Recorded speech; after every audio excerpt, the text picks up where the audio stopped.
So, how do I know about my mercury toxicity? It's a long answer because, yeah, I don't have blood tests, and I'm sure that just that will make people turn off this video. It's not as simple as that. I did get checked somewhat, knowing naturopath doctor, but and he's well informed about the dangers, and he's fighting the system as well, trying to get awareness on how dangerous amalgams are. It takes them out all the time. People coming in with the same type of symptoms, problems, nervous system problems, autoimmune diseases. And the first thing they check is your mouth. Of course, a naturopath dentist will do that, but a smart person would do that because all your nerves pass through your mouth. All your teeth are connected to organs. If you have something there that's toxic, and then you have problems in your nervous system, it doesn't take a scientist to at least doubt the what the doctors, the dentists say about amalgams, that they're completely safe. You start looking online, and that's another thing that people hate, looking online, but you can get better information if you research well online as opposed to the doctor that sees you as a list of symptoms. These symptoms could be attributed to what? Okay. And usually the doctor will say, you have these symptoms, you have a lot of symptoms, because I do and have a lot of symptoms. Let's take care of some of them. The we have some we got depression, anxiety here, and an ability to sleep. We can try SSRIs first. Yeah, SSRIs, and a lot of people have shown real improvement in their way they feel and the way they take in stress, and so that will start taking care of a lot of the issues. And then we will tackle the other ones as we continue. But let's take care of those ailments that you have with this SSRIs. It's gonna take a couple months for it to start really kicking in, but then you'll feel so much better. Feel so much better. I have a lot of patients. Blah blah blah blah blah. So, if anybody knows anything about SSRIs, like not just word of mouth, not just what the doctor tells you, but you research, selective serotonin uptake inhibitor, reuptake inhibitor, SSRIs. I've learned so much about neurotransmitters in hopes to help my symptoms. When you have tendonitis, when I don't have any problems, not overworking my wrists, I just play piano, not that much. I just like it, but I'm not there trying to work and trying to play and trying to get better. No, never did that. But I developed tendonitis, which was right after I had these installed. And then and then years later, and lots of pain, lots of struggle, nothing working. All the therapy I was doing was not working, of course, because the stressor was still present. I started eating well, very well, organic stuff. Now I'm cooking because I have to change everything in hopes to make me feel better, to find some type of relief. Never found it. Just slowed down the the things getting worse, the symptoms getting worse. But they got worse, of course, because I still have the stressors. And it got to peripheral neuropathy or rheumatoid arthritis, whichever. I'd like to say peripheral neuropathy because um, it's more focused on the legs and arms, but mainly it's the legs in this case. My myelin sheath is damaged, and so what hurts is all my nerves, especially the extremities of my body, which are my hands and feet. And I learned this through chronic pain on my foot, my feet, mainly my right foot. No, I'm not on the right. I don't know, but mainly my right foot. And so I went to the foot doctor, orthopedic or podiatrist, I don't remember. and they told me that we can't do anything for you here. Where it hurts you, it's all about the nerves. It's not about your foot, plantar fasciitis, or anything like that, flat feet. No, it's about your nerves. Like, I'm sorry, you're gonna have to go to a neurologist. At the time, I didn't have money. I had already spent my money going to the foot doctor, and money spent on things to help me with the pain and the inability to work a lot of hours because of the pain. And it's not just the go get it checked because anybody, it is not that, oh, I know what I have. It took me about 10 years to know what I have. And for me researching it, because asking doctors, I went to doctors and they just treat the symptoms. And I have a problem here, I'll go here. And if you have a problem there, I'll go there. And you realize that they're just treating symptoms and not the underlying cause. They don't care about any underlying cause. So with the lack of money, the lack of the ability to work because I'm so affected by all this. My nervous system, I get erratic, I get anxious. But all this is not out of me freaking out. I have a very, very calm mindset. I don't, I'm not a worry freak. If I worry, it's not to the point where I can't sleep or I can't, especially after taking so many sleep aids, not melatonin, that's bad.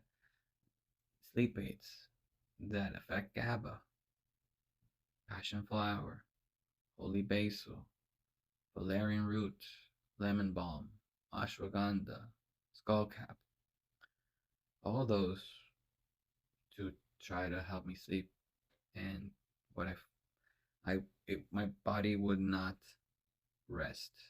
And I realized that it was a nervous system problem because my nervous system wouldn't rest. Then I went down the path, okay, I had sexual trauma when I was a kid, and they say cortisol remains high.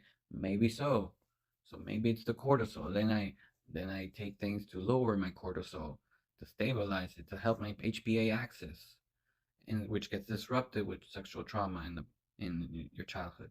So I've done all this and I couldn't sleep. Like something was blocking it. And then you bring in the information of mercury toxicity and hear about all these people having the same issues where they try to figure out what's going on. Why are you getting worse always? There's something wrong and there's no underlying cause. Because peripheral neuropathy, you have to have diabetes or suffer an injury in order to have damage in your nervous system to the point that you are affected chronically. And I was, and I am still. And it's, yeah, peripheral neuropathy. It's usually something that diabetics get because the sugar levels. I eat healthy. I don't have any problems. The sugar. I got tested. I got this meter, the glucose meter. I don't have stressors. Yes, I also, started testing. According to doctors online, you should test your stressors. What foods are stressing your body out? I tested everything that I eat every day, and I have no stressors. So then, what is it? Do I need to spend more time going to the doctor and them guessing? Because with their answers to my questions, it's really obvious that they're taking a wild guess and not really trying to figure out what's causing all this, trying to just focus on the symptoms and making them less, while at the same time making some other things worse. Most likely dependency. If I go there with chronic pain and on my nerves, you know what I'm gonna get? Things to numb me so that I feel the pain less, which will ultimately hurt me, make me addicted. So after peripheral neuropathy, I had problems, huge problems with anxiety, huge problems with outlook on life, depression, inability to sleep. So in order to rest, no breaks, it just starts accumulating, making it worse. But like the guy that I am and the guy that society demands me to be, I kept going and doing my best. Sleep or no sleep, sometimes it would work, a lot of times it didn't. But I kept going and educating myself more and more. I know so much now. but he knows so much to know what all these symptoms are not. It's not just a little anxiety. It's not just all those little things. The SIBO, acid reflux. I took care of that, and I still kept going. Meaning, I took care of that and what I take to eat, watch what I eat, the best quality food, organic. Make sure that I home cooked meals, especially when me not working. I'm, cooking everything.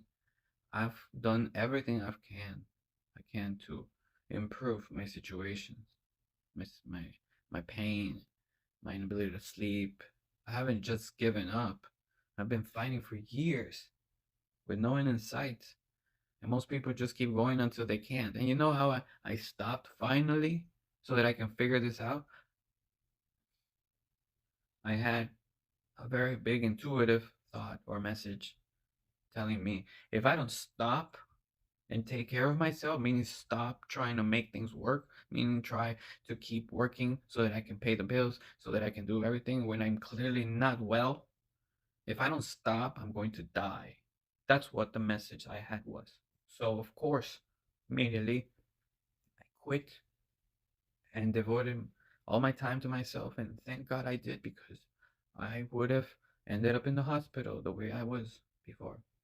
And the things that I was doing to try to mask the pain, to try to keep going, just because that's the guy thing to do. What other people are going to think about you. I'd rather be alive.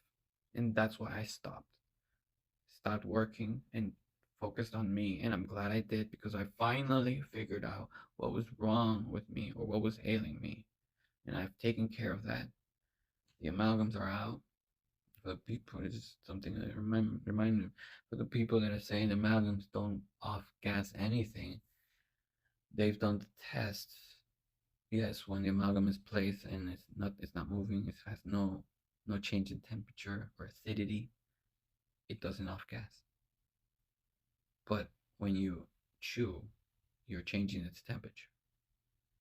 I have one here and one there. They're both in the same level. So when I chew, they both start, mercury, mercury, and that sets off the off gas and goes into the brain. There's many types of mercury. They'll say, oh, is this mercury is this from fish, and this mercury is from the amalgams. But when you add acidity, it becomes methyl mercury, and that can enter your brain. Normally, the off gas doesn't enter your doesn't pass the blood-brain barrier, doesn't enter your brain. But in this case, when you add acidity, anything acidic, you start having the off gas enter your brain, affecting your nerves. So there's many videos. I will post videos, probably BitChute videos, because when I tried posting the videos that they really show you how much off gassing comes from the amalgams just on it being regular, just there still, it off gases. And then when you add heat to it, something acidic, something like brushing your teeth, increases the toxicity levels immensely to levels that are not healthy and not normal. But all the literature will tell you otherwise. I don't even know if this is going to be allowed, because I'm saying things that they want to keep hidden. But yes, I will post BitChute videos, because YouTube doesn't allow these type of conversations. So I'm doing my best. I'm glad I took this approach, because I would not be here talking about it had I followed the normal path of suck it up and keep going. Yeah, I love myself enough to have stopped, enough to make sure that I remain healthy, because I was spiraling down, because I wasn't sleeping, because my nerves were all over the place. Right now, I took the amalgams out, and I'm feeling a little better. I'm still detoxing, because all the metals are still there. They they they attach to your organs. They hide in your organs, and so there's a lot of detoxing that needs to be done. And whenever the detoxing is whenever the detox is taking place, it's kind of testing all your organs, because you have to have your mind not suffering inflammation, because as soon as there's inflammation, there's no detox happening. Then you have to have your your GI tract well, your bile flow working well, so your whole stomach should be working well. You should be going to the bathroom with no issues. I have issues, mainly because of the metal toxicity. That as soon as it starts um, causing inflammation in the brain, that's when the brain fog happens. That's when I can't go to the bathroom. That's when I need to go to the bathroom. So I am taking things in order to help me go to the bathroom. I'm taking bone broth, which was recommended. I'm taking Epsom salt baths, and it helps a lot. And there are more things that I could do, and I try doing them, and not now. The doctor told me don't add more to your system, because as soon as you overwork your system, you stop detoxing, and then it gets worse. And I learned that the hard way, being impatient. I know more. I will add chlorella, being a binder. I will add zeolite, being a great binder, more clay, being binders to the metal so that you can excrete them out, but then you can't excrete them because you have problems going to the bathroom, so you drop them and you feel worse. I'm learning that. I'm healing. I'm doing my best. Thank you for listening.